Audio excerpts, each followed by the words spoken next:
इस वक्त चमोली आपदा से जुड़ी हुई खबर मिल रही है। तपोवन टनल के अंदर फिर से रेस्क्यू शुरू हो गया है। राहत बचाव का कार्य फिर से शुरू हो गया है और लगातार मशीन से पानी निकाला जा रहा है। दरअसल पानी निकलने की वजह से वहां पर रेस्क्यू रुका था और अब रेस्क्यू ऑपरेशन फिर से शुरू हो गया। टनल के अंदर पानी का रिसाव होने की वजह से रेस्क्यू रुक गया था। एनडीआरएफ के अधिकारियों ने यह जानकारी दी है कि एक बार फिर से रेस्क्यू ऑपरेशन शुरू हो गया है।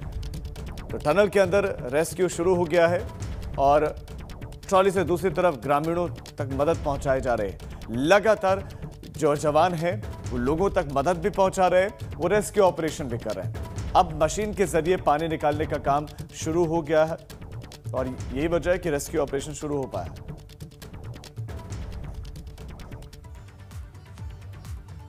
तो टनल के अंदर एक बार फिर से रेस्क्यू ऑपरेशन शुरू हो गया है, ये एक अच्छी बात है। खबरों में अब आगे बढ़ रहे हैं। चमोली में आई त्रासदी के बाद से अब वहां पर चारों ओर तबाही के निशान दिखाई दे रहे हैं। राहत बचाव की टीमें दिन रात सर्च ऑपरेशन चला रहे हैं।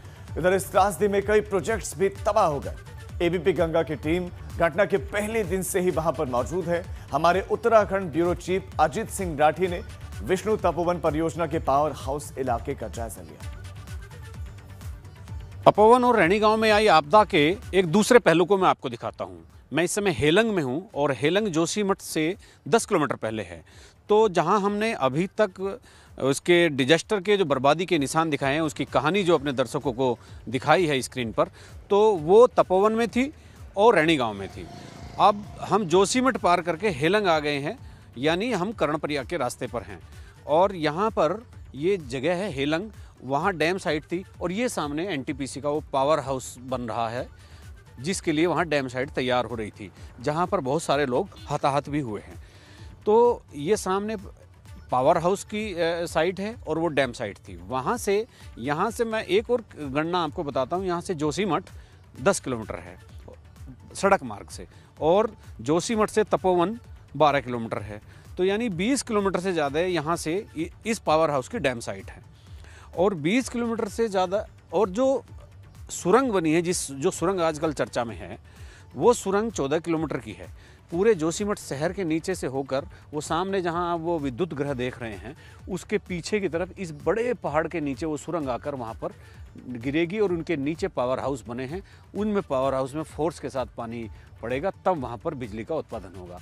और इस पहाड़ को देखने से लगता नहीं कि कहीं से सुरंग आई हो। ये पूरा पहाड़, ये इसके पीछे वाला पहाड़, इसके ऊपर जोशीमठ है और जोशीमठ के नीचे से वो सुरंग यहाँ आकर यहाँ पर जो हेलंग में जो ये पावर हाउस बना है, तो यहाँ पर वो गिरी है। अब गनीमत ये है कि उधर से जो सुरंग को बताया जा रहा है कि वो 2.5 किलोमीटर पूरी हो गई थी और इधर से भी काफ़ी पूरी हो गई थी, बीच में कहीं जॉइंट नहीं हो पाई थी। तो जॉइंट अगर वो हो गई होती तो और आर पार वो हो गई होती, तो ये जो पावर हाउस है इसको भी वो पानी उड़ा कर ले जाता।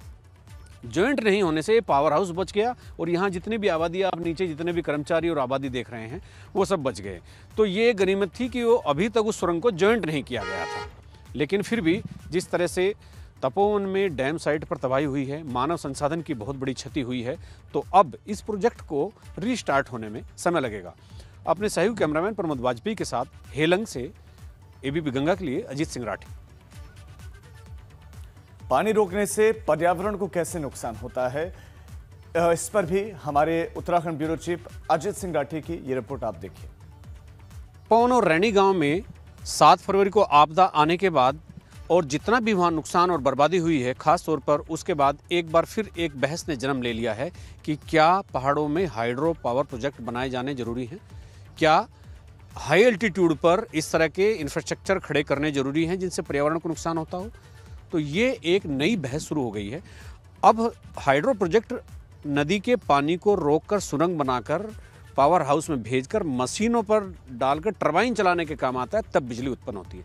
मैं एक छोटा सा आपको एक एग्जाम्पल दिखाऊंगा। ये इतना बड़ा उदाहरण तो नहीं हो सकता, लेकिन आप समझ सकते हैं कि नदियों को रोकने के बाद क्या सीन बनता है, किस तरह से ये सब चीज़ें होती हैं। इसकी वजह आपको जाननी पड़ेगी, इसमें पानी क्यों नहीं है। आप ऊपर डैम देखिए, ये आप ऐसे समझ सकते हैं कि ये छोटा डैम है और ये वाकई मतलब समझिए नहीं, ये है अभी डैम। तो ये नदी जब पीछे से आ रही थी तो इसमें काफ़ी पानी था, तो उस सुरंग के जरिए या उसको डाइवर्ट करके ये पौंड बनाया गया और इसमें लाया गया। अब ये पानी यहाँ इकट्ठा हुआ तो अब इसका फोर्स बनेगा, तो वो आप देख रहे होंगे उधर उस पॉन्ड से नीचे जो वो पानी गिर रहा है और वो आगे तक जो वो एक बड़ी गूल आगे तक चली जा रही है, तो आगे वो सुरंग में तब्दील हो जाती है। और ऊंचाई पर डैम इसलिए बनाया जाता है ताकि ये पानी जो है टरबाइन पर जाकर गिरे तो बहुत फोर्स बन जाए और टरबाइन चले और बिजली बने।